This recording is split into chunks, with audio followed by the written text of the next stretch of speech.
Alors, nous sommes à la deuxième session et j'aimerais rappeler quelques passages bibliques pour nous faire comprendre qui est Dieu.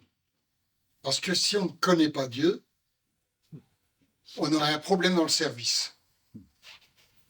Est-ce qu'il le fera? Est-ce qu'il ne le fera pas? Et le doute installé, on n'a rien du tout. Alors, tout d'abord, ce verset du psaume 115, Dieu est au ciel et il fait tout ce qu'il veut. Dans l'église à Valaillan, on avait un ancien franc-maçon qui était contre ce verset. Opposé. Je ne sais pas pourquoi, mais il était opposé. Mais il faut comprendre que Dieu est au ciel. Il est le souverain sur tout et dans toutes les situations. Amen. Et il fait comme il veut. Et il nous a donné sa parole en disant ceci. Quand le malheureux crie, il fait ce qu'il veut, il entend. Il te dit déjà par avance ce qu'il va faire. Deuxième verset. Celui qui aime n'aime pas, n'a pas connu Dieu, car Dieu est amour. Permettez-moi de dire, et je vais vous choquer, Dieu n'a pas d'amour. Parce que s'il a de l'amour, comme moi, comme toi, tu peux avoir de l'amour, mais ça veut dire que tu n'as pas que ça. Alors que la nature de Dieu est amour. Et j'ai remarqué, parce que j'ai fait des émissions à RCF, je me suis scandalisé quand j'ai dit que Dieu n'a pas d'amour. Mais j'ai laissé un petit peu de temps pour que ce scandale soit efficace.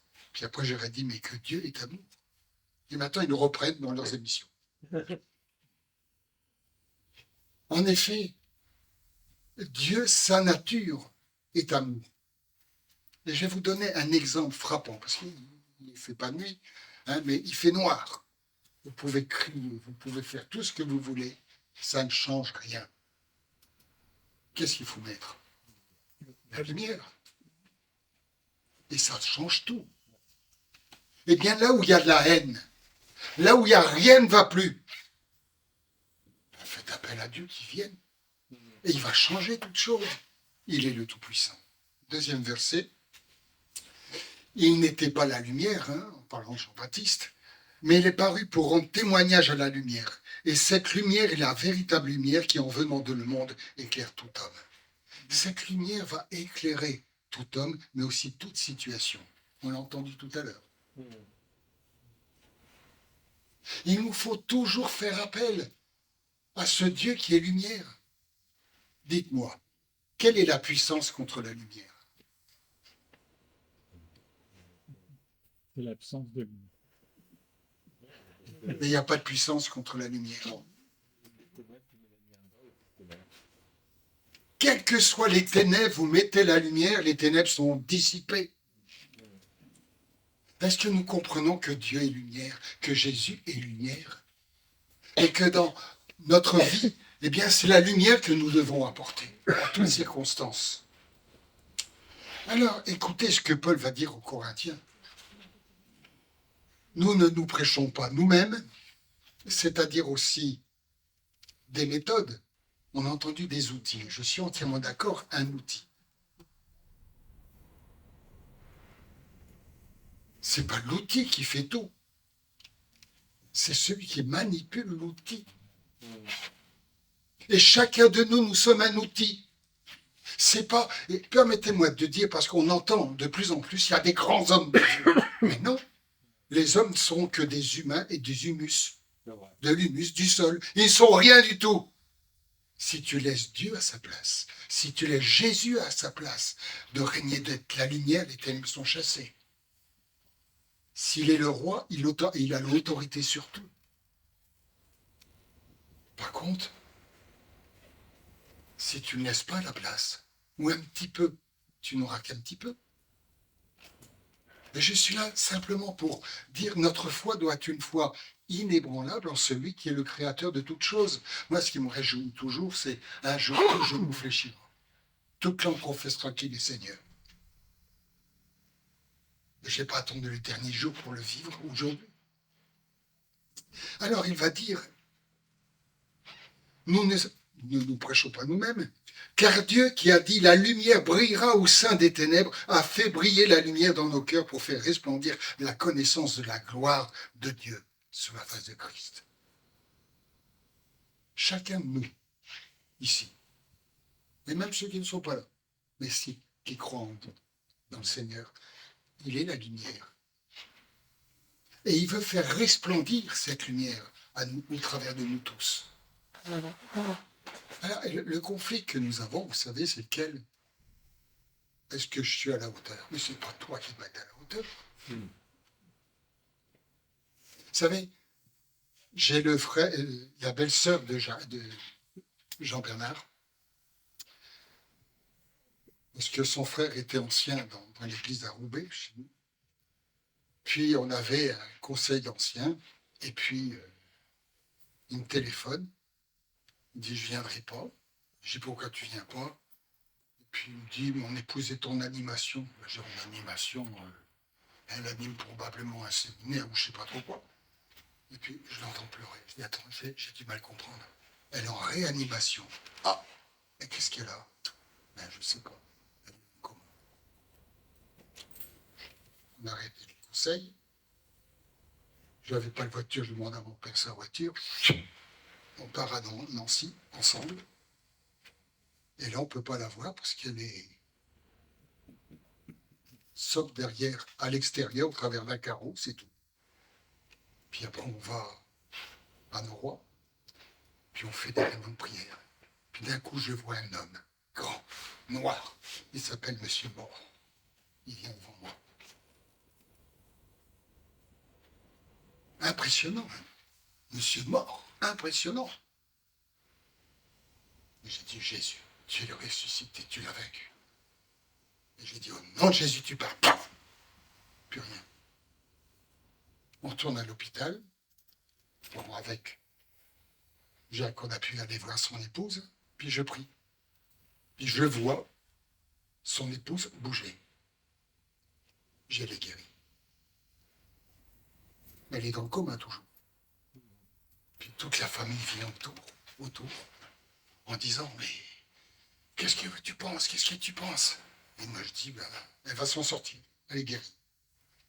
Mais en même temps que je dis ça, il y a quelqu'un qui me dit, tu les trompes. T'es fou. Je dis, toi tu te tais. Elle sortira. Puis le lendemain, le chirurgien dit, il faut la trépaner. Mais on vous prévient que pour le trépanage, il y a 50% de réussite et 50% les gens sont handicapés à vie. Moi, je dis, un trépané là. Il dit, c'est la famille, elle dit. En général, on suit le pasteur quand c'est comme ça. Puis ils m'ont trépané. Puis moi, je devais samedi rentrer de Nancy à Roubaix pour faire le culte le lendemain. Et je l'ai laissé là comme ça. Puis elle est sortie aujourd'hui. Elle n'a aucune séquelle. Aucune séquelle. Alors c'est un dérivé de la fac. Elle a un poste d'ingénieur en formation. Il est la lumière, il est la vérité, il est la vie, il est la puissance de vie. Et ce n'est pas une idée, ce n'est pas une théologie, ce n'est pas une doctrine qu'on donne, c'est une communication de vie. Parce que notre Dieu est Dieu, il fait briller la lumière dans les ténèbres. Alors, on s'aperçoit ici, Jean 3, on connaît tous ce passage. Dieu a tant aimé le monde. Qu'est-ce qu'il a fait? La plus grande injustice. Un innocent payé pour mes fautes. Pour tes fautes. Il n'a pas demandé que je paye. Il a payé pour moi. Il va payer pour les autres. Je sais, je vous annonce rien, je vous apprends rien. Mais je veux renouveler la foi pour qu'on aille plus loin. Si Jésus n'est pas tout, il n'est rien du tout. Et alors il va dire en effet, Dieu n'a pas envoyé son Fils pour le critiquer, pour critiquer le monde. Et aujourd'hui, on entend quoi? vendredi ou jeudi ou vendredi, je faisais une émission à RCF, là, et puis on m'a demandé de redonner mon témoignage, parce qu'il paraît que ça fait du bien à beaucoup de choses, et puis Madame Racine, Martine Racine, elle me dit, vous savez, Chine, beaucoup sont dans la déprime, parce qu'ils n'ont plus d'espérance. Une catholique. Beaucoup sont dans la déprime, parce que plus rien ne va plus. Quelle joie! Quelle joie d'annoncer l'évangile! C'est le terrain le plus favorable. Puis maintenant, d'autres animateurs m'appellent en disant, est-ce que... Puis, dans la voiture en rentrant, encore RCF m'a demandé une autre émission. Nous sommes appelés à être la lumière du monde parce que la lumière habite en nous. Ouais. Alors c'est ça qui est important, c'est que ne soyons pas de ceux du monde qui critiqueront, ça va passer pas juste. Que voulez-vous, prince de ce monde? C'est pas Jésus. Ils feront pas mieux que ce que leur prince leur dit. Mais nous, on doit être la lumière. On doit apporter la vérité. Ensuite, on s'aperçoit, c'est par la foi que nous reconnaissons que le monde a été créé. Par la parole de Dieu. Et là, je voudrais arriver sur un point important. Quelle place a la parole de Dieu par rapport à nos pensées? Quelle place a la parole de Dieu? Et n'oublions pas, la parole, c'est qui? Plus fort. C'est Jésus. Si tu annonces Jésus, il y a la parole de vie qui est donnée. Lazare sort. Ça fait 3 jours, ils sont déjà... C'est pas le problème. Le problème, c'est que Jésus, la vie, la lumière n'est pas là. Et après, rien ne marche. Alors c'est vrai. Nous sommes tous des serviteurs. J'aime pas employer ministère parce qu'il est davantage compris comme magistère. Le ministère, moi j'ai un ministère, hein? Attends, tu sais pas ce que ça veut dire ministère? D'ailleurs, dans le grec, c'est diakonos. C'est vrai. Il n'y a qu'un seul passage qui n'est pas marqué diakonos quand on parle de ministère. Et le second nous a induit en erreur. Vous savez que second, c'est un théologien libéral. C'est un libéral. Hein? Eh bien, il va dire, pour le même mot, certains diacres et d'autres ministères, alors que c'est le même mot en grec. Et si on analyse le mot ministère, ça commence par minus, petit serviteur. Et on veut se donner une gloriole en disant moi. Non, c'est Jésus, le moi. C'est pas moi. Moi, je suis qu'un serviteur de Dieu qui essaye d'être fidèle. Vous savez, une particularité. Matthieu, Luc, Jean, Paul, Pierre, Jacques, Jude, et n'ont pas tous le même style. Même quand ils racontent les mêmes choses, c'est pas toujours la même manière. Parce que chaque personnalité va exprimer la parole de Dieu avec ce qu'il est. Mais l'important, c'est pas le style, l'important, c'est la parole. Parce que la parole, eh bien, a créé le monde, visible et invisible. Et mon introduction s'arrête à ce dernier verset. Vous avez été édifiés sur le fondement des apôtres et des prophètes, Jésus-Christ étant la pierre principale. Alors maintenant, on peut continuer un petit peu plus loin parce que, en tant que humain, je répète humus, parce que humain vient du mot humus, sol, terre, argile. On est des vases d'argile. Quelquefois fêlés, mais on reste quand même des vases où le Seigneur a mis son parfum. Et il s'agit de briser pour que le parfum se répande.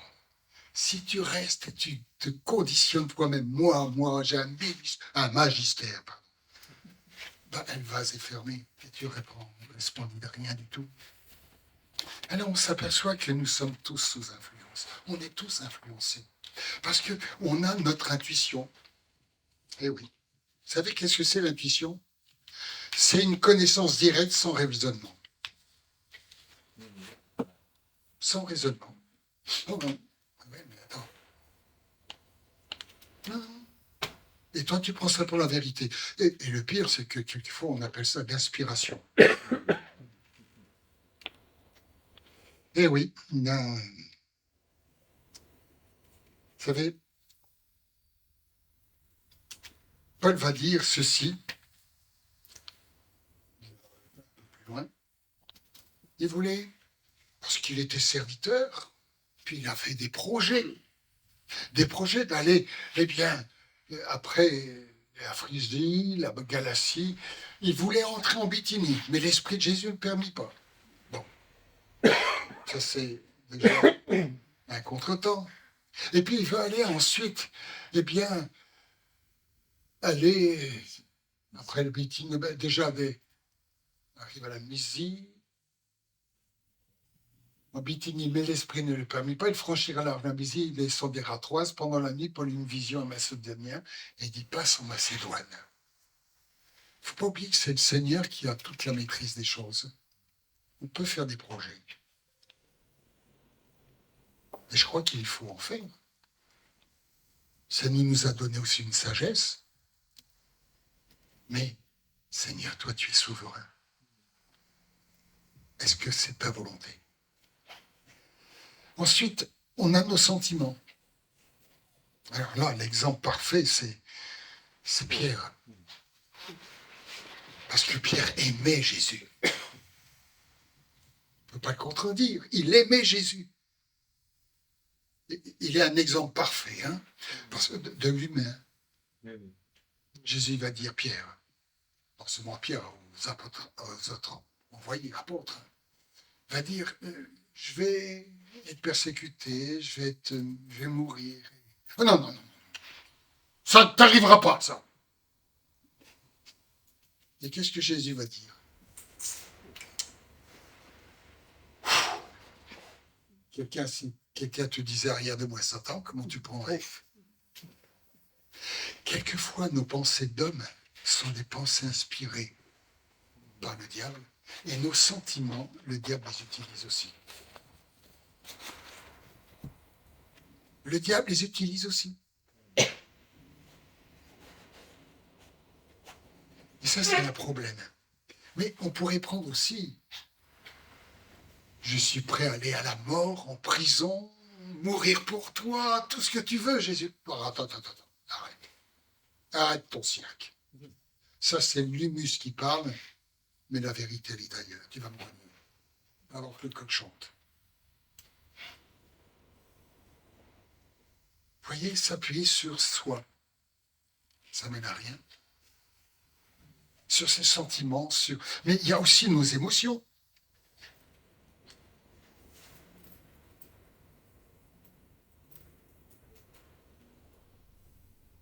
Vous savez, David, un homme qui, quand j'étais jeune, je voulais ressembler à David. Parce qu'il a battu Goliath, hein, alors ça nous intéresse d'abattre Goliath. Mais lui, il n'a pas été intimidé par Goliath. J'aime beaucoup cette réflexion de quelqu'un qui dit il a été si grand que je ne peux pas le rater. Ouais. Parce que quand quelqu'un est grand, humainement parlant, il est d'une vulnérabilité excessive. C'est quand on est petit qu'on passe inaperçu, qu'on est efficace. Il a choisi les choses faibles, petites, celles qu'on méprise, celles qui ne sont pas. C'est un agneau qui va prendre le livre et ouvrir les seaux. Est-ce qu'on porte l'image de Jésus? Alors ici, on s'aperçoit, David, il dit, attends, moi j'ai construit une maison, un palais pour moi, mais Dieu, il est toujours dans une tente, un camping. C'est pas juste. Puis il appelle son prophète Nathan, et puis il lui dit, écoute Nathan, tu vois ce que je pense? fais tout ce que tu as dans le cœur, parce que Dieu est avec toi. Puis il s'en va. Eh Nathan, tu diras à mon serviteur, est-ce que je t'ai demandé quelque chose? C'est moi qui t'ai choisi. C'est moi qui t'ai pris derrière le troupeau. C'est moi qui t'ai mis chef de mon peuple. C'est moi qui ai construit. C'est moi qui ai fait ça, qui est moi. Est-ce que je t'ai demandé quelque chose? Alors tu diras, c'est pas toi à faire. Mais il aimait son Dieu, il avait ses émotions, il avait sa nature, effectivement, mais il faut faire éveiller aussi à toutes ces choses. Ensuite, on voit Jean-Baptiste. Il va annoncer la venue de celui qui ôte les péchés du monde. Et celui qui vient pour ôter les péchés du monde, il va trouver Jésus. Et Jésus lui dit, je voudrais prendre mon baptême. Oh, il dit, non, c'est pas possible. C'est moi qui ai besoin d'aide. Mais c'est logique, non? C'est logique. Mais c'est un raisonnement qu'on ne peut pas contredire. Mais Dieu contredit. Parce que ce n'est pas la justice de Dieu. La justice de Dieu est tout autre. Est-ce qu'on réalise que, avec ce que nous sommes, nos sentiments, nos émotions, nos intuitions, toute notre humanité, on est souvent à côté de la plaque?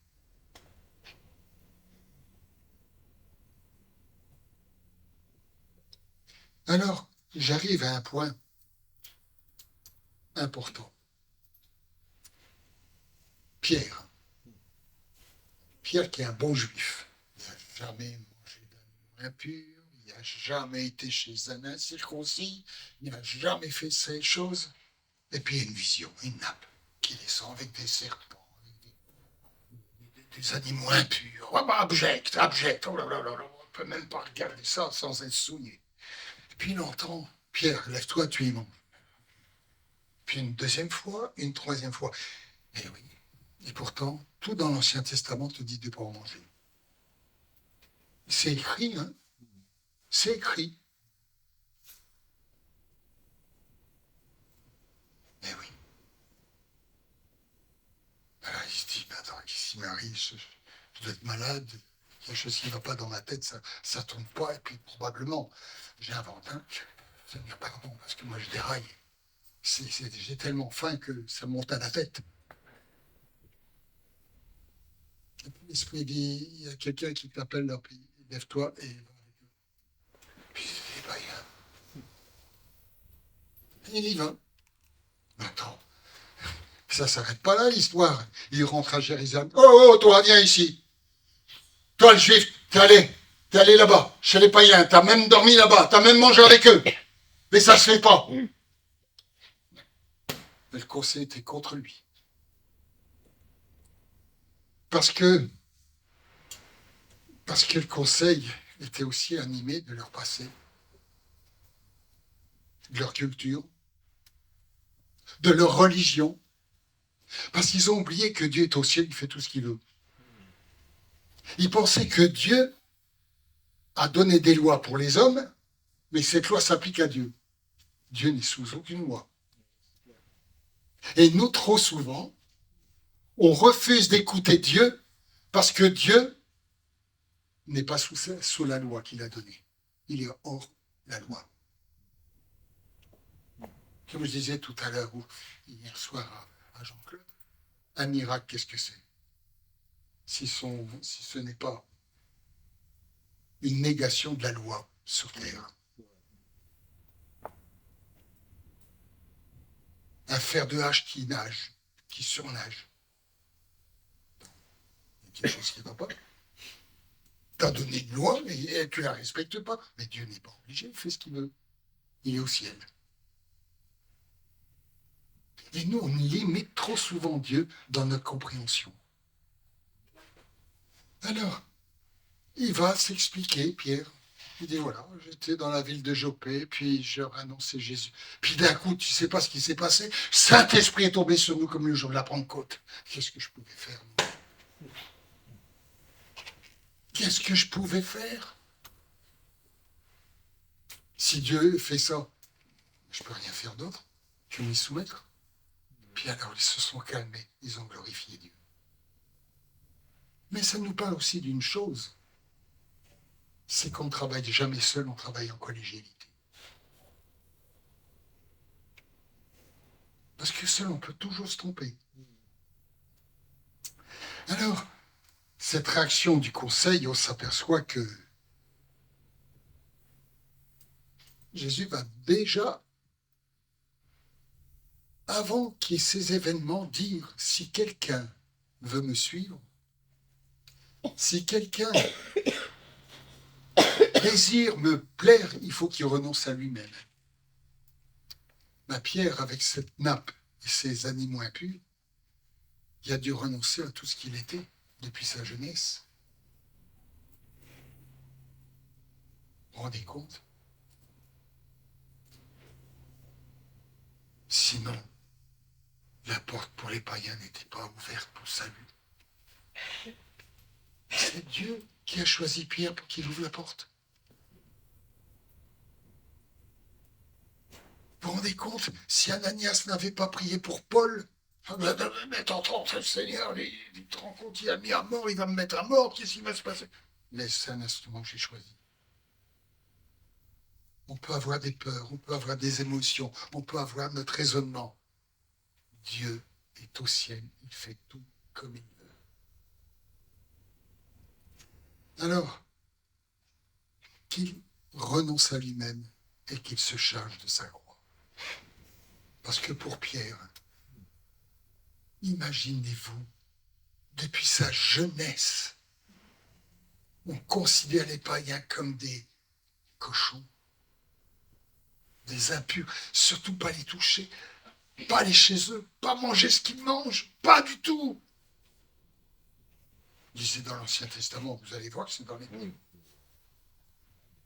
Et celui qui en mangeait, il fallait le lapider. Il fallait le mettre à mort. Même celui qui ne respectait pas le Shabbat.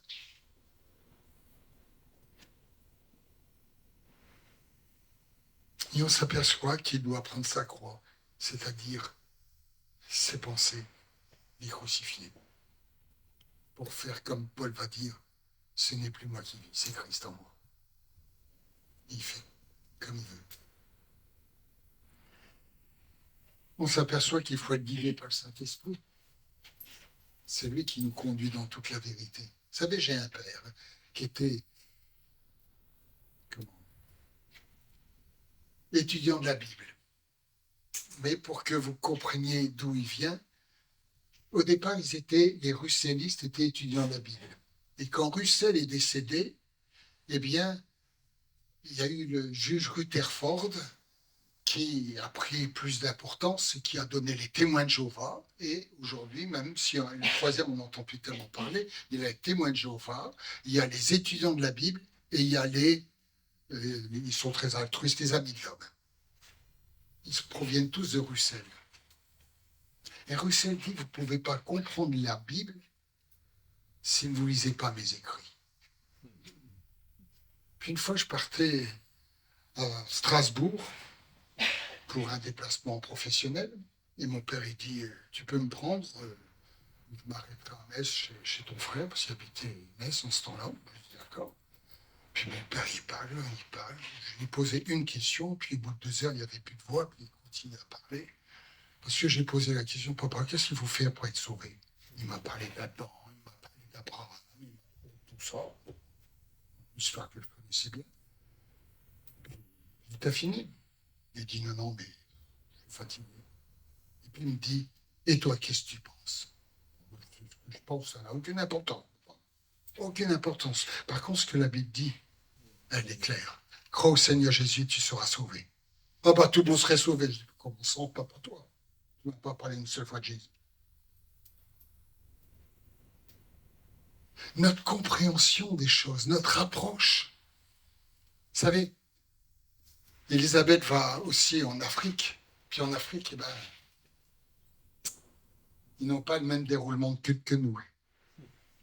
Ils sont tout le temps en train de frémir. Enfin, puis c'est des tam-tams, il n'y a pas souvent de musique, il n'y a pas de mélodie. C'est tam-tam-tam-tam-tam.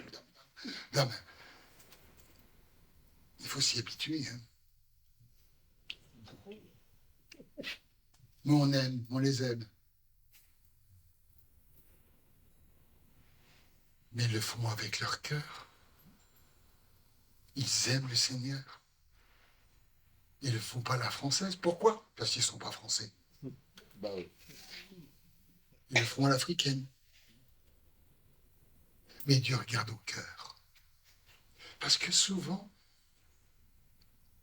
nos habitudes, c'est la référence.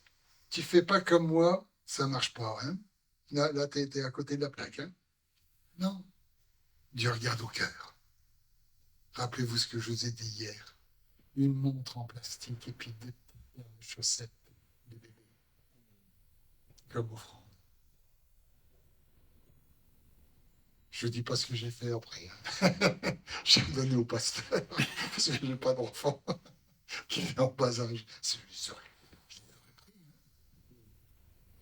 Eh oui, vous savez, Isaïe va dire, vos pensées ne sont pas mes pensées, mes voix ne sont pas vos voix. On connaît tous ce passage, mais j'aimerais dire, l'application est plus difficile. On est tous d'accord à ce niveau-là. Qui est-ce qui n'est pas d'accord?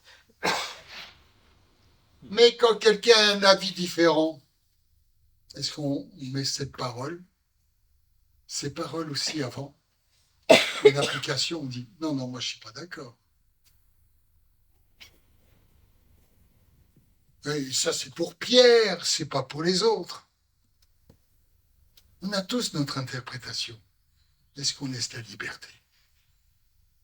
Vous savez, un passage qui m'a fait depuis Marc en Barœul, interpellé. C'est la femme surprise en flagrant délit d'adultère. Vous avez jamais remarqué qu'il y a un problème là-dedans? Voilà. J'ai jamais entendu parler de quelqu'un qui a un problème parce qu'il n'y a pas le bonhomme. Parce que quand il y a un adultère, il faut être deux. Vous n'êtes pas d'accord? C'est vrai. Hein? Et où est l'homme? Et ce qui m'a interpellé là-dedans, c'est que Jésus relève même pas la faute. Parce que Jésus n'est pas venu juger, n'est pas venu condamner, n'est pas venu tu fais mal, il est venu pour apporter la vie. Tout simplement. Il n'est pas venu. Jean-Bernard, t'as mal fait là, hein? En tout cas, félicitations pour la présidence. Parce que, franchement, il préside très. J'en ai vu encore 3525. Ouais, Jésus n'est pas venu pour reprocher quoi que ce soit. Il sait très bien que nous sommes baignés dans les ténèbres. Et il vient tout simplement pour sauver. Alors arrêtons de dire tu vas pas bien, c'est pas bien ce que tu... Non, disons Jésus.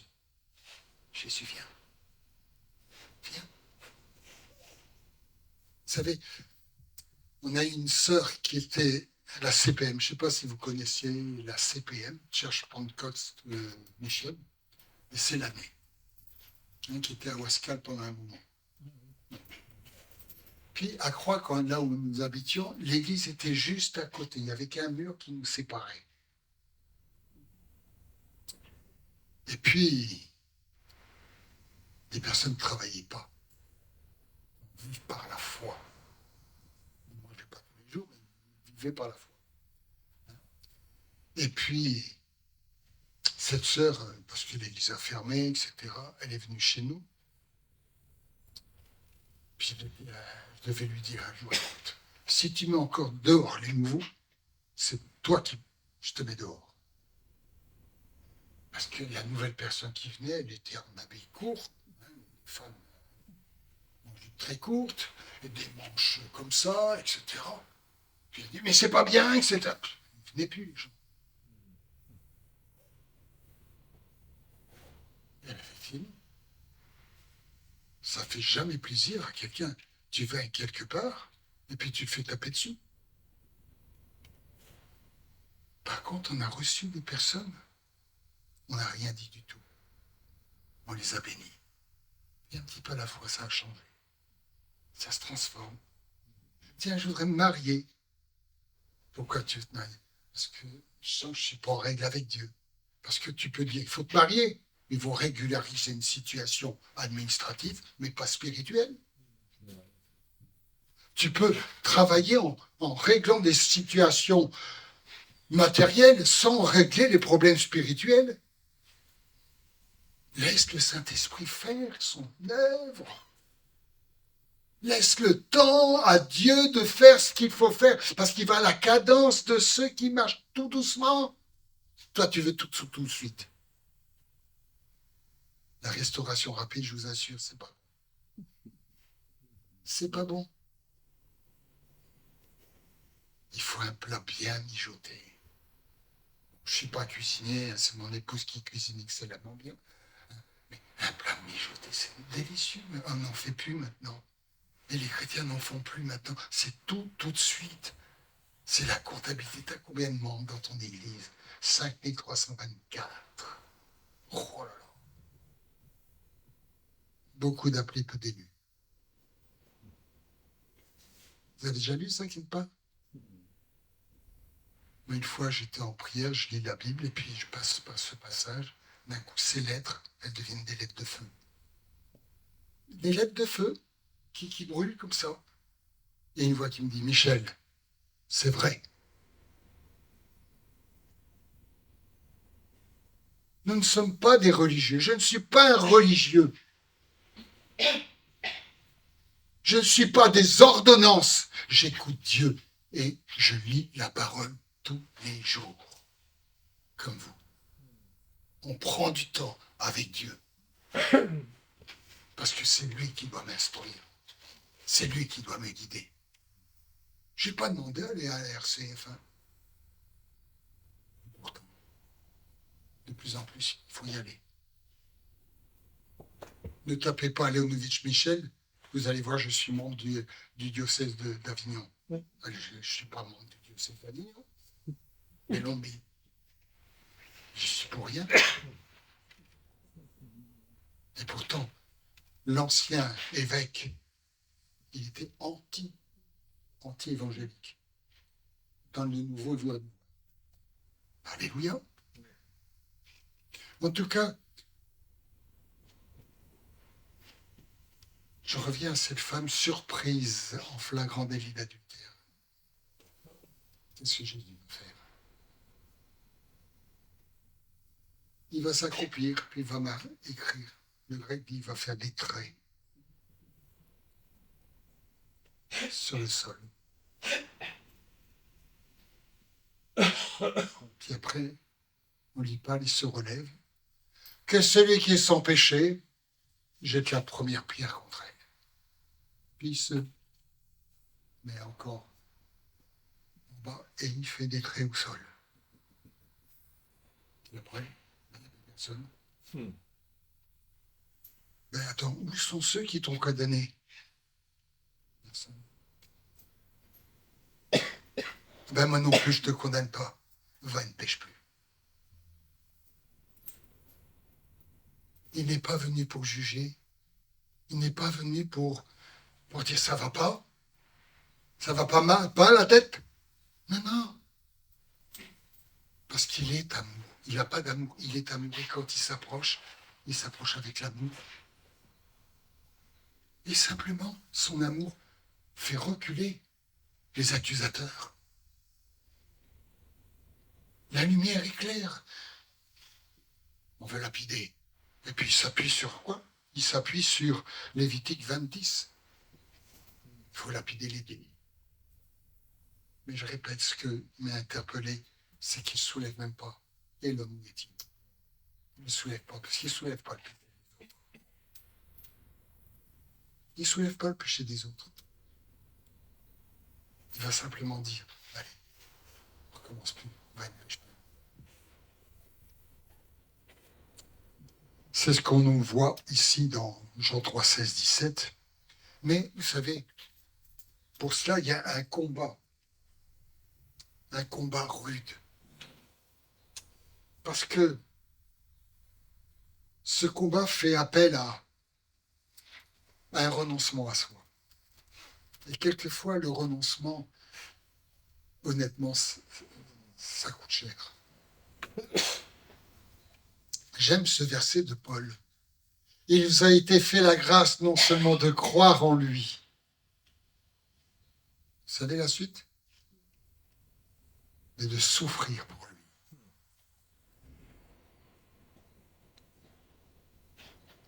Seigneur, t'as pas un anesthésiant là pour que je ne souffre pas? Est-ce que vous savez que la souffrance fait partie du service? Parce que c'est, quelqu'un disait, plus le chemin est rude, plus vite il monte au ciel. Par contre, s'il va tout doucement, tu mettras beaucoup plus de temps. Parce qu'il faut reconnaître, qu'est-ce qui nous façonne? C'est la souffrance.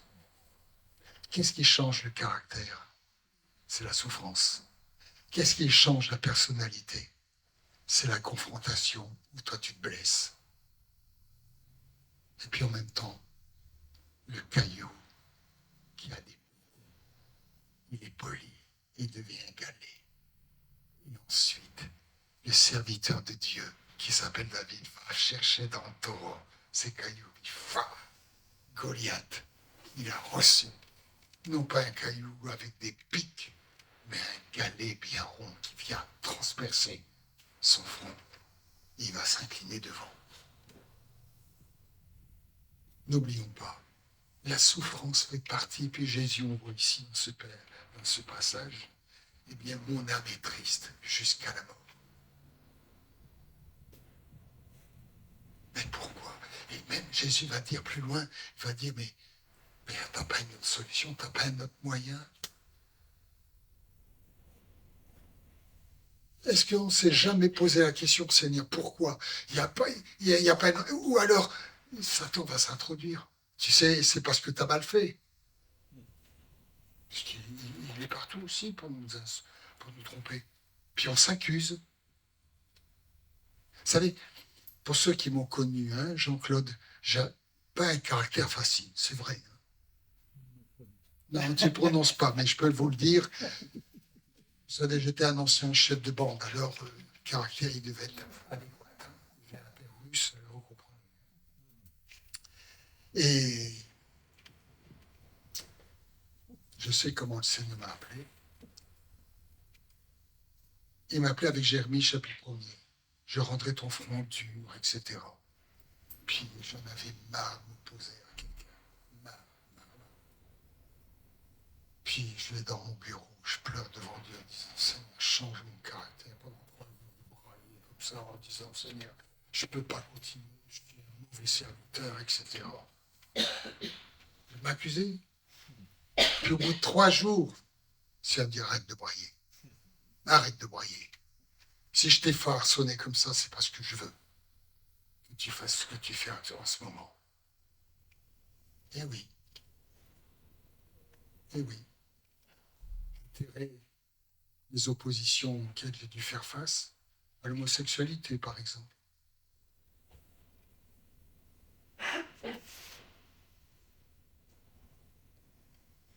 Il faut s'accepter et écouter Dieu. Vous savez, mon âme est triste jusqu'à la mort. Puis ensuite, il va même dire ceci. Il n'était pas accompagné, Jésus. Il prend ses disciples avec, il est resté avec moi. C'est le dernier combat. Ils sont fatigués. Ils ne tiennent plus en place. Ils ne sont plus debout. Ils sont fatigués.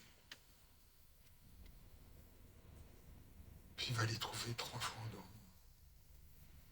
Combat est rude. Puis Jésus, ensuite, qu'est-ce qu'il va faire? Il priait instamment. Et sa sueur devint comme des grumeaux de sang qui tombaient à terre. Les médecins disent c'est le cœur qui est en train de lâcher. Il n'a plus pour longtemps. Quelquefois, on est prêt de lâcher. Tiens bon, parce que derrière, il y a la victoire. Vous savez, il n'y a pas de résurrection s'il n'y a pas de mort. Et on essaie toujours de ressusciter sans mourir. On veut tout de suite la vie, la nouvelle, la surabondance, sans renier sa propre vie. Il n'y a pas de guérison s'il n'y a pas de malade. Hein. Il n'y a pas de salut s'il n'y a pas de perdu. Et je vais vous dire, il n'y a pas de grâce si je ne me sens pas condamnable. Il faut connaître la misère pour connaître la délivrance de Dieu.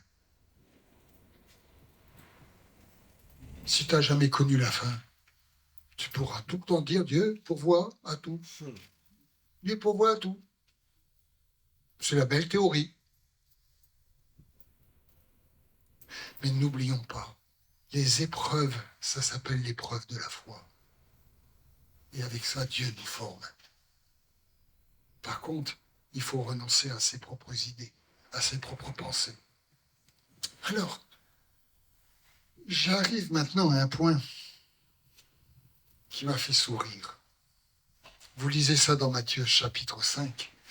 Vous avez entendu, mais moi je vous dis. On vous a enseigné, vous avez appris, mais moi je vous dis. Il a été dit, mais moi je vous dis. Et 2 fois encore, vous avez appris, mais moi je vous dis. Et quand on lit ce passage, on s'aperçoit que la grâce va beaucoup plus loin que la loi. Je prendrai le premier exemple. Celui qui regarde une femme et la convoite, il a déjà commis l'adultère. Alors que la loi dit, c'est quand tu as couché avec. Et ça, changer le cœur, tu ne peux pas le faire toi-même. Il n'y a que le Saint-Esprit, le Seigneur, qui peut le faire. Toi, tu n'as pas le pouvoir. Et les épreuves sont là, justement, pour nous transformer. Si tu ne prends pas conscience que tu ne peux pas, eh bien, tu vas toujours essayer et tu donneras une assurance qui est une fausse assurance. Parce que la seule assurance, c'est celle de Jésus. Vous savez, 1 Corinthiens, chapitre 1er, verset 30, je crois, va nous dire ceci. Il a été fait pour nous justice, sanctification, rédemption et glorification. Il a été fait pour nous. Et c'est pourquoi on a besoin toujours de la grâce du Seigneur. Mais pour avoir besoin de la grâce du Seigneur, il faut prendre conscience qu'on en a besoin. Si tu sais t'en sortir tout seul, ben, en quelque sorte, je ne vais pas vous choquer, mais ça va être fort ce que je vais dire. C'est que tu renies la grâce. Il faut être humble. Il faut être humble avec le Seigneur. Vous savez, Dieu est au ciel, il fait tout ce qu'il veut. Allez et apprenez ce que signifie « je prends plaisir à la miséricorde et non au sacrifice, car je ne suis pas venu appeler des justes, mais des pécheurs. » Merci pour le témoignage tout à l'heure, Elisabeth.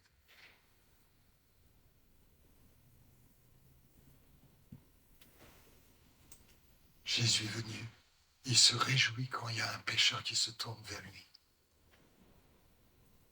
Est-ce que je rapporte une religion? Tu dois, tu ne dois pas. Vous savez, à Roubaix, on a vu le bas-fond. Le bas-fond. Puis une fois qu'ils étaient restaurés, merci, ils sont partis ailleurs. Là, il faut encaisser le choc. Il faut encaisser le choc. Au Valaya, on a eu des gens qui venaient des autres églises, ils sont restés 6-7 mois. Une fois restaurés, on ne les voit plus. Hein? Puis on dit, Seigneur, on travaille pour rien. Puis il dit, non, tu vas retrouver là-haut. C'est pas sur la terre qu'il faut compter les billes. C'est pas sur la terre qu'on compte les billes. T'as une église de combien de monde? Ça n'a pas de sens. Est-ce que tu es fidèle à Dieu? Est-ce que tu communiques Jésus? Est-ce que tu communiques la vie? Est-ce que tu communiques l'amour? Est-ce que tu communiques la grâce? Est-ce que tu communiques le pardon? où tu communiques un savoir intellectuel qui s'appelle religion. Alors, Jésus était humble, un anticonformiste, on va voir pourquoi. Il s'est fait des ennemis à cause de ça, d'ailleurs. Parce qu'il ne respectait pas les règles. Et puis, surtout, il avait des valeurs différentes. Des valeurs totalement différentes. Mais, si on reste sur les pensées humaines, on va faire un syndicat de chrétiens contre Dieu. Et vous allez voir pourquoi. Si votre justice ne surpasse pas celle des scribes et des pharisiens, vous n'entrerez pas dans le royaume de Dieu. Ah bon? Et pourtant, eux, ils respectaient la loi. Hein? Vous savez, on prend les pharisiens comme des méchants. Non, ils aimaient Dieu. Je vous assure, ils étaient consacrés à Dieu avec leurs pensées. Non pas selon l'Esprit de Dieu, mais dans leur compréhension de la parole de Dieu. Tu dois, tu ne dois pas. Tu peux, tu ne peux pas. Et Jésus va dire, si ta justice n'est pas plus grande que celle des scribes et des pharisiens, eh bien, hélas, c'est grave, tu n'entres pas dans le royaume de Dieu. Est-ce qu'on en a conscience? Parce qu'il a été fait pour nous justice. C'est pas ta justice, c'est lui la justice. Qui a déjà fait l'expérience de rencontrer Dieu? Hein? Mais vous ne la ramenez pas. Vous mettez à plat ventre et vous n'osez pas lever la tête. Vous n'osez pas lever la tête parce que vous savez qu'un instant à l'autre, vous pouvez mourir. Avant qu'on ait la division dans l'Église, un an, ça m'a montré que l'Église allait exploser. Et puis, c'est explosé. Puis je me suis accusé. Je suis un minable. Je vais démissionner. Je vais écrire au niveau national en disant je démissionne, mettez quelqu'un d'autre, de plus compétent. Et j'avais 10 raisons pour démissionner. 10 raisons en béton armé. En acier inoxydable. Puis je dis à Evelyne, qui est toujours pleine de sagesse. Elle dit, oui, mais tu pries, hein? Je dis, bien sûr, je vais prier pour que Dieu m'aide à faire la lettre de démission, ça c'est évident. Dans mon bureau, j'ai dit, tu ne fais pas rentrer les enfants, hein, parce que c'était Fontaine. Fontaine. Et puis Dieu, là, je fais ma prière. Je savais que j'étais dans un état de péché. Je ne savais pas en quoi, mais je savais que j'étais en état de péché. Ma prière était abominable. Et je ne savais pas en quoi. Vous savez comment il a commencé, Dieu? Je suis Dieu. Qu'est-ce qu'il a dit? J'ai dû confesser qu'il était mon Dieu, qu'il avait tout pouvoir, toute autorité, au-dessus de tout, au-dessus de tous, et qu'il régnait. Puis après, point par point, je lui ai demandé pardon pour mes 10 points. Il avait raison. C'était un péché. Puis après, il n'y avait plus de déprime, il n'y avait plus de larmes. Je sors, puis qu'est-ce qui s'est passé? Tu n'as plus la même tête. J'aimerais vous dire que soyons fidèles à Dieu, approchons-nous de Dieu. Parce qu'il fait contribuer toutes choses au bien de ceux qu'il aime. Ce ne sont pas des paroles en l'air. Dieu est amour. Il ne vient pas pour te dire « t'as mal fait ». Il veut dire « laisse-moi prendre la place. Laisse-moi prendre la place et je règle tout. Je suis le Dieu d'amour. Je suis le Dieu qui ne va même pas critiquer le monde. Je viens prendre le péché du monde pour qu'il soit sauvé. Ensuite, tu l'acceptes ou tu l'acceptes pas, ça c'est ton affaire. Mais moi, je l'ai porté. Tout le monde peut être sauvé. Mais tout le monde ne prend pas, la grâce. Elle est venue chez les siens, et les siens ne l'ont pas accueillie. Mais ceux qui l'ont accueillie, elle a donné le pouvoir. Attendez, vous êtes arrêté déjà ce pouvoir d'un enfant, d'être enfant de Dieu? Mais c'est formidable. Est-ce que tu as conscience qu'en ayant Jésus en toi, tu as un pouvoir? Certes, tu n'es qu'un instrument. Parce qu'il va prendre l'instrument que tu es, et il va l'utiliser, comme Paul. Alors, ta parole est la vérité. Il a créé le monde avec sa parole. Vous savez, je peux vous communiquer une doctrine. Elle peut être juste. J'ai fait quelque temps d'école biblique à Bruxelles, à Everley en ce temps-là. Oui, j'ai appris des choses. Sauf au niveau du Saint-Esprit, parce qu'ils n'étaient pas petits. Mais j'ai appris beaucoup de choses. Mais j'ai appris sur le terrain avec la présence de Dieu.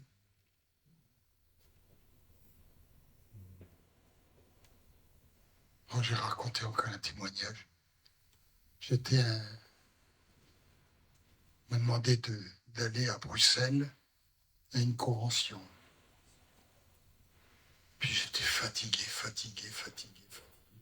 Mais bon, pour faire plaisir aux frères, j'y suis allé. Puis il y avait pendant la soirée un appel pour la guérison de ceux qui étaient malades. Puis il y en avait tellement. Je n'ai pas de jus. Qu'est-ce que tu veux que j'aille prier pour ceux qui ont besoin? J'ai plutôt besoin de prier. Puis 2 fois, on vient me chercher. Puis la 3e fois, on m'a dit, allez. Vous ne savez pas ce qui s'est passé? Il y a des guérisons. Et j'ai bien compris que ce n'est pas moi qui étais en forme ou pas en forme qui fait quelque chose. C'est Dieu qui le fait. Ne comptons pas sur nous. Il est fidèle. Dis à ton voisin, tu sais, ton Seigneur est fidèle. Il est avec toi. Mais dis-le à ton voisin. Vous savez, j'aime beaucoup ce passage. À cause du Covid, je ne suis pas allé, mais c'était le thème d'une convention à Bujimaï. C'est vous consolant, vous conjurant de marcher d'une manière digne de Dieu qui vous appelle à son royaume et à sa gloire. Jésus nous a appris à prier que ton règne vienne, que ta volonté soit faite sur la terre. Attends, quand tu dis sur la terre, c'est demain ou c'est maintenant? Comment? C'est maintenant. Dieu est tellement pressé de bénir, de sauver. C'est la volonté de Dieu. Il y a beaucoup plus de joie dans le ciel pour un pécheur qui se repent que pour 99 justes. Vous vous rendez compte, quelqu'un va se convertir et il y a plus de joie dans le ciel pour celui qui se convertit que pour nous tous ici. Formidable, hein? Bon, pour nous un peu moins, mais pour l'autre, le ciel, c'est formidable.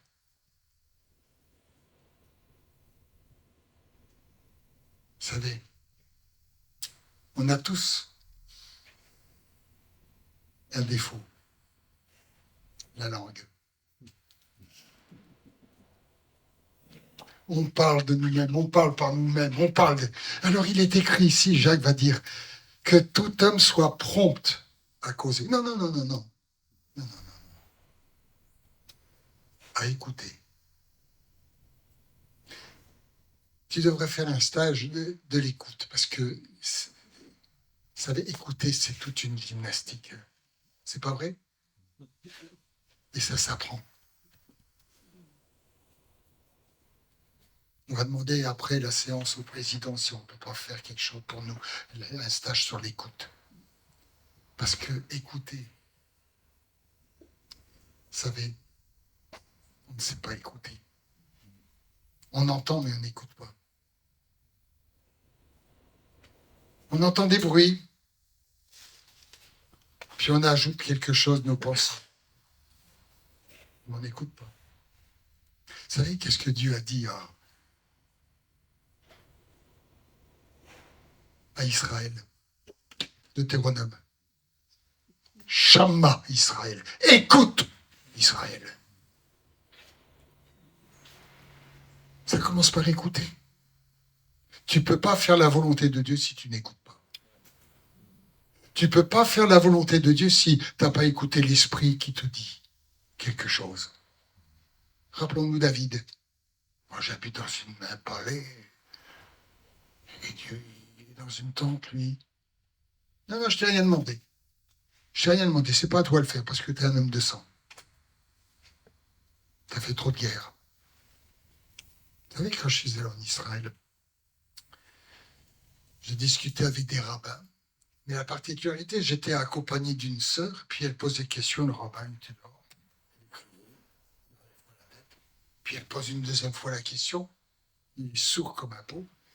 Puis moi, je reprends les mêmes paroles, puis il me regarde et il me répond. Puis on m'a dit, mais un rabbin ne parlera jamais une femme. Puis j'ai posé la question, écoutez, votre armée est plus grande plus forte que les Palestiniens, alors. Il dit, c'est vrai. Mais vous n'avez pas lu David? Je dis, mais vous m'avez dit que vous saviez où se trouve l'Arche de l'Alliance. Il dit, mais vous êtes fou. J'ai dit, attendez, je ne comprends pas. David, parce qu'il a versé le sang, il ne pouvait pas construire. Et nous, si on verse le sang, on ne pourra pas construire.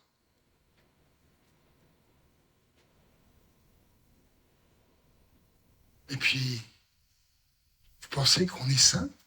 On est sans péché? On va se rapprocher de l'arche pour mourir? On ne peut pas se rapprocher de l'arche. Quelle leçon que j'ai attrapée, hein? Est-ce qu'on laisse Dieu faire comme il veut, quand il veut?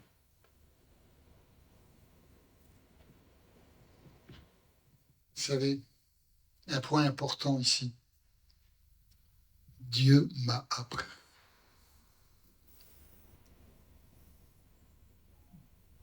C'est Daniel Hermenot qui disait qu'il n'y a pas pire qu'un collaborateur qui ne veut pas apprendre, qui n'est pas enseignable. Je ne sais pas si tu te rappelles. Ça m'avait marqué. Il y en a qui savent tout. Ils ne sont pas enseignables. Eh bien, ils sont bons à rien. Il faut toujours apprendre avec Dieu. Dieu m'a appris. Dieu m'a appris. Dieu m'a appris.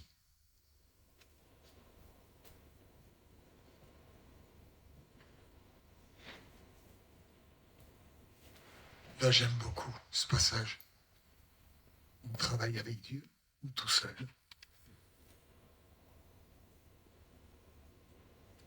On travaille avec Dieu parce que Dieu travaille en nous et avec nous. Ou c'est nous qui travaillons pour Dieu. Vous savez, j'aime ce passage de Actes, je ne sais plus quel chapitre. Dieu n'est pas servi par des mains humaines. Comme s'il avait besoin de quelque chose. Vous savez, je supporte très mal quand j'entends Dieu a besoin de vos louanges. Dieu a besoin de rien du tout. Dieu n'a besoin de rien du tout. Même pas de moi, même pas de toi. Mais il a choisi. C'est autre chose. Il a besoin de rien. Il est autosuffisant. Il n'a besoin de rien et de personne. Tu ne peux rien lui apporter. Par contre, tu peux tout recevoir de lui. Et alors, il va même dire ici, Paul aux Corinthiens, nous ne donnons aucun sujet de scandale en quoi que ce soit, afin que le service ne soit pas un objet de blâme.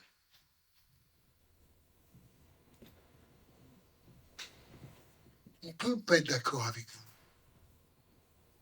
On peut avoir des pensées, des opinions qui sont différentes, mais sois toujours celui qui apporte la lumière, la vérité dans la douceur de Christ. Et il va dire comme serviteur de Dieu. Ensuite, on s'aperçoit qu'il va nous dire ceci. Et on voit, je vais prendre un petit peu en marche arrière, comme serviteur de Dieu par beaucoup de patience dans les tribulations. J'aime la version qui dit par beaucoup de patience en supportant toutes choses dans la tribulation. On est appelé à supporter.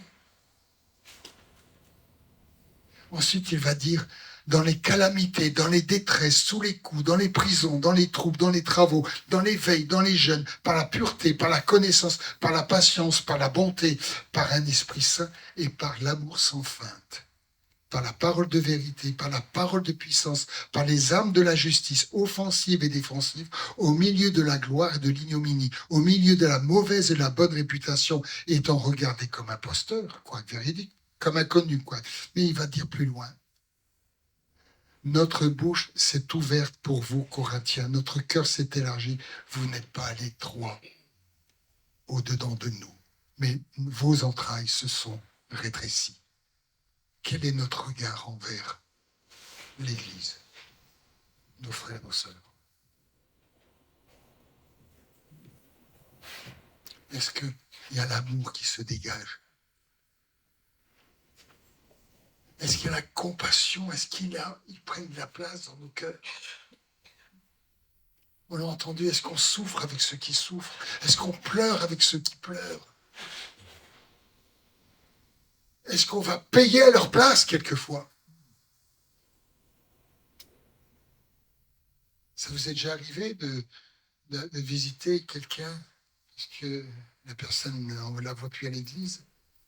J'ai des malades, soi-disant malades. Puis vous allez chez elle. Et puis, s'il me dit, va voir son frigo.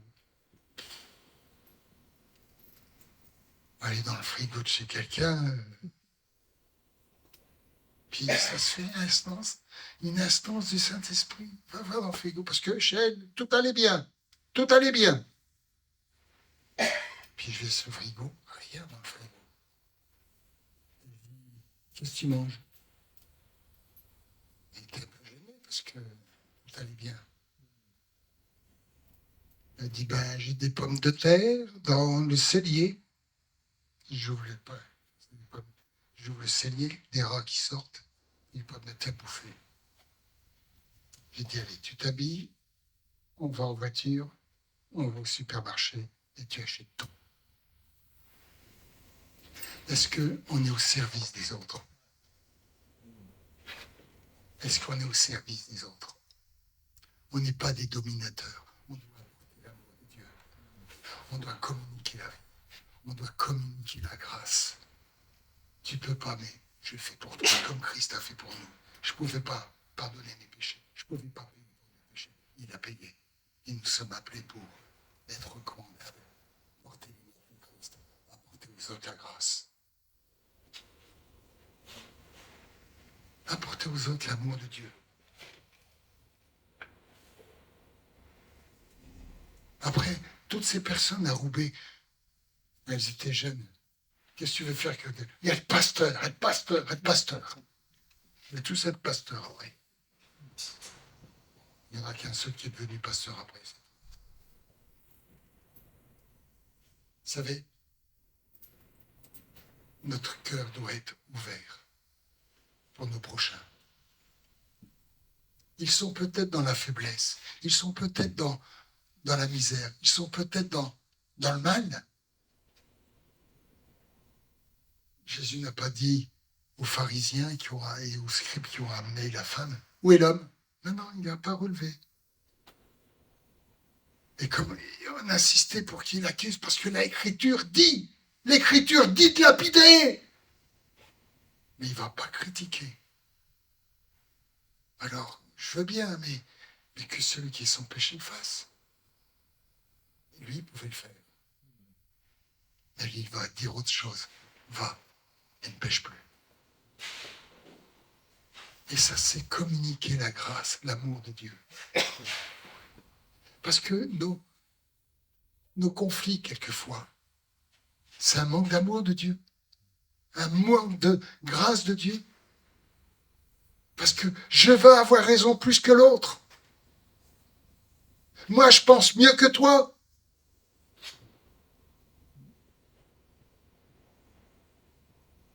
Vous savez, un diamant, il y a beaucoup de faces, un diamant. Pas un diamant brut. Je vais vous donner une vision que j'ai eue il y a pas mal d'années. Pas mal d'années. La Terre, je vous en avais parlé, non? Il y avait la Terre, puis j'ai vu un bâtiment qui sort de la Terre. J'en ai parlé. Non, ça vous dit rien. Et puis, je vois que c'est une église. Avec des pieds, des briques. Une église. Et j'ai dit, mais c'est une église? Puis une voix me dit, ce n'est pas mon église. Mon église est constituée de pierres vivantes. Et je vois une main qui plonge dans la terre, qui prend une pierre blanche, qui la taille. Une fois qu'elle est taillée, la main la saisit et la met. Elle disparaît dans le ciel. Elle dit, c'est l'église là-bas. C'est pas mon église.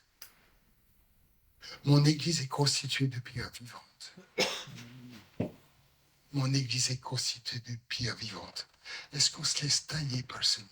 Il nous a été fait la grâce non seulement de croire en lui, mais de souffrir. Parce que la souffrance, c'est la taille de Dieu dans nos vies.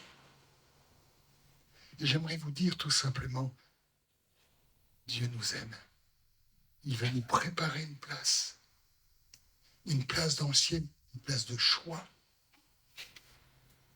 Et pour que nos églises soient bénies, elles ne peuvent être bénies que dans l'amour, la grâce, la compassion. Parce que là où Dieu prend plaisir, c'est dans la miséricorde. Vous savez, miséricorde, le mot misère. Prendre conscience que l'autre est dans la misère. Et je vais te sortir de la misère. C'est le combat de la foi, la confiance en Dieu. Alors, j'aimerais terminer tout simplement par cette parole que... Ah oui, je n'ai pas tout dit. J'ai encore le temps un petit peu.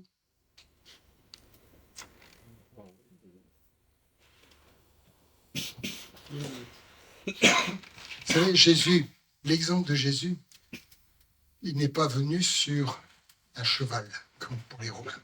Il est venu sur un petit d'une ânesse. L'animal le plus petit est celui qu'on ne considérait pas. Les grands venaient avec des chevaux. Mais lui, il est venu comme sur une petite ânesse, un petit ânon. Il va à l'encontre des normes établies. Vous savez, je suis toujours effaré, à Kinshasa particulièrement. Vous savez que c'est un pays pauvre. Il y a beaucoup de richesses, mais il y a la pauvreté extrême. Il y a des serviteurs de Dieu qui roulent en Rolls. Eh oui. Donne, et tu seras béni. Et Dieu te pourvoira, mais c'est lui qui encaisse tout. Jésus est venu sur un ânon. Est-ce qu'on accepte d'être humble, humilié, pour porter l'image de Jésus? C'est un anticonformiste. Pourquoi? Parce que pour les bien-pensants, Jésus c'était un déraillé. Pourquoi? Parce que il va chasser les vendeurs du temple. Alors qu'ils sont là pour vendre des animaux pour les sacrifices. Parce qu'il veut que le peuple rentre dans une nouvelle alliance. Tout simplement. C'est pas de la méchanceté que Jésus a fait. Il dit maintenant ce temps est terminé. Les sacrifices, c'est fini. C'est moi qui vais avec l'agneau de Dieu. Et puis ensuite, eh bien, il va dire ceci. Il va traiter les pharisiens de sépulcres blanchis. Il va dire, les publicains, les prostituées vous devanceront dans le royaume de Dieu. Attendez, pas des religieux dire ça. Mais ça va pas. Il se fait des ennemis. Puis ensuite, quand il s'agit de payer des ouvriers, c'est là qu'il faut faire un syndicat chrétien. Tu as travaillé 1 heure. En plus, à la fin de journée, où il fait moins chaud. Et l'autre a travaillé 12 heures. Ils ont la même paye. C'est l'esprit de ce monde, hein, non? Il est anticonformiste. On a nos normes. Hein. Ça, c'est juste, ça, c'est pas juste. Mais si ta justice ne surpasse pas celle des pharisiens et des scribes, tu n'entres pas dans le royaume de Dieu. Et puis, c'est un agitateur, un anticonformiste, un révolutionnaire. Puis j'aimerais encore terminer simplement par Jean 13. Jésus qui lave les pieds des disciples. Vous savez que c'était la tâche ingrate du plus bas des esclaves. Je dis bien du plus bas des esclaves qui lavaient les pieds des disciples, qui lavaient les pieds des gens.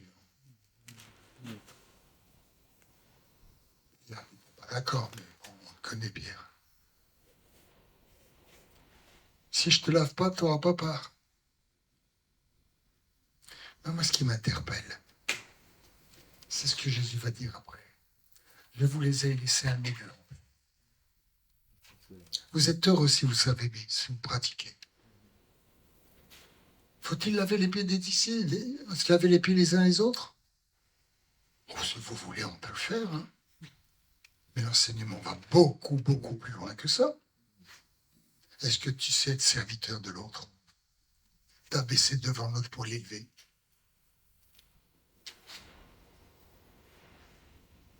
Jésus n'a pas revendiqué sa supériorité.